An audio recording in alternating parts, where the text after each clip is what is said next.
guys! We are going to be talking about animation again, specifically one filmmaker that you've probably never heard of, but you should because his work is extraordinary. Like when you see the clips in this video, you will be blown away. His name is Jan Švankmajer, and I learned about him in film school and also wrote a paper on him, which this video is based. So I'm really happy to show you guys his incredible animation. Let's get into it. Many countries around the world express their cultures and histories in their films. With animation, though, expression is taken to another level where drawings can transform into different creatures and worlds, and objects can move on their own and become a character. The animated films of Czechoslovakia, now the Czech Republic, were not only extravagant, but had powerful messages because of the many political changes during the 20th century. The film industry started out small in Czechoslovakia in the early 1900s because of the growing political tension that led to World War I. By the 1930s, the Czech film industry began to grow, and by the end of the decade, audience attendance was at its highest, with over 1,800 cinemas throughout the country. Although World War II devastated many film industries in Europe, the Czech industry remained barely touched, and it was after this war that Czech animation began to grow. In 1945, an animation studio opened at the center of Prague called This, founded by these people. In the 1950s, Jan Švankmajer studied theater and puppetry at the School of Applied Arts. He discovered an interest in film and decided to make stop-motion shorts. Švankmajer made his first film in 1964 called The Last Trick, which is about two magicians who try to best each other in a heated competition. It shows Švankmajer's quirky style of camera work and his talent of personifying inanimate objects, which would be the epitome of his future movies.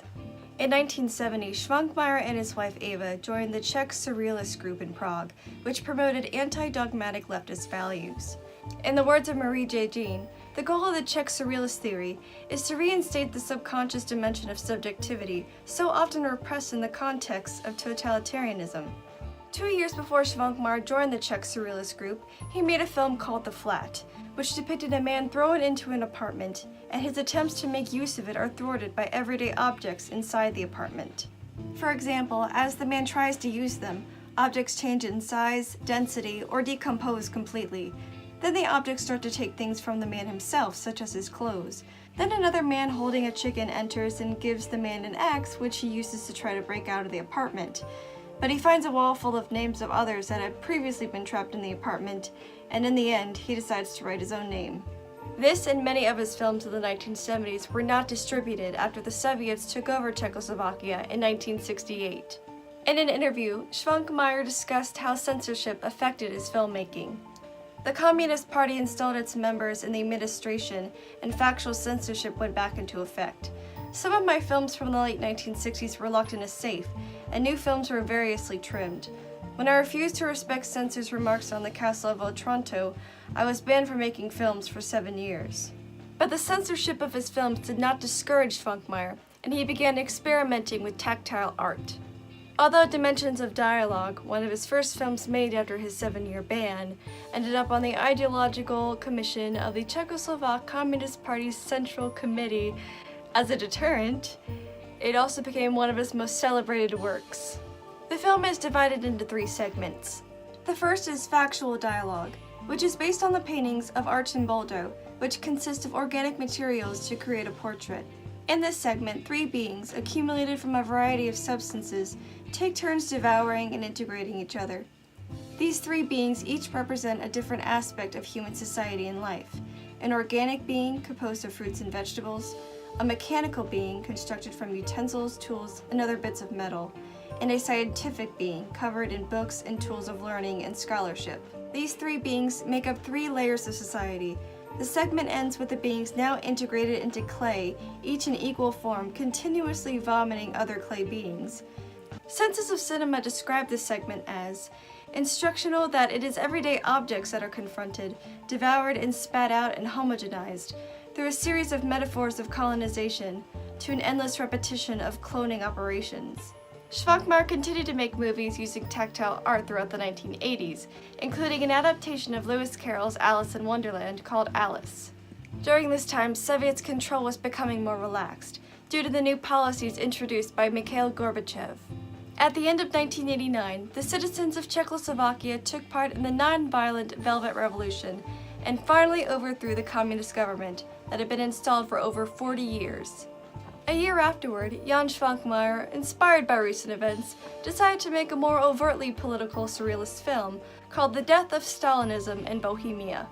A bust of Stalin's head is surgically cut open, and out of his brain, a new Czech leader, Klement Gottwald, is removed. He is slapped in the back of the head and cries like a baby, then speaks in Stalin's voice. Rolling pins tumble down the steps of cobbled streets like Russian tanks, crushing cans and everything in their path, depicting the Prague Spring of 1968, when the Russians invaded Czechoslovakia. Clay workers are sculpted and are sent down a conveyor belt. At the end of the belt, they are hanged. The noose is cut, and they drop back into the bucket of clay to be remolded back into the cycle. Near the end, objects are painted like the Czech flag, including the bust of Stalin, portraying the peaceful Velvet Revolution. The bust of Stalin is cut open again, but there is nothing but organs. The end of the film shows that although communism is gone, there is insecurity to what may come next. Švankmajer commented in a BBC program, "Totalitarianism appeals to the lower instincts. It reverberates through this film without being fully acknowledged. It is an insight which lies at the heart of surrealism itself, and raises the question of the relationship of those instincts to certain forms of 20th century artistic practice, as well as to malignant political ideologies." Since then, Czechoslovakia has amicably split into two countries, Slovakia and the Czech Republic, and Švankmajer continues to make films to this day. Czechoslovakia has a rich political history, and through their art, animators like Jan Švankmajer were able to express their anger and criticism of the current government, and were discouraged by banishment and censorship. Okay guys, I hope you found that as interesting as I do. I mean, please watch his films, they're on YouTube. They're absolutely incredible. And I want to thank you so much for watching, and if you have any questions or comments or any sort of criticism, please let me know. I'd love to hear back from you guys. And if you have a film-related topic that you want me to cover, please comment it down below. And if you really thought this video was very interesting and you liked it, why don't you give it a thumbs up? That would be really nice of you.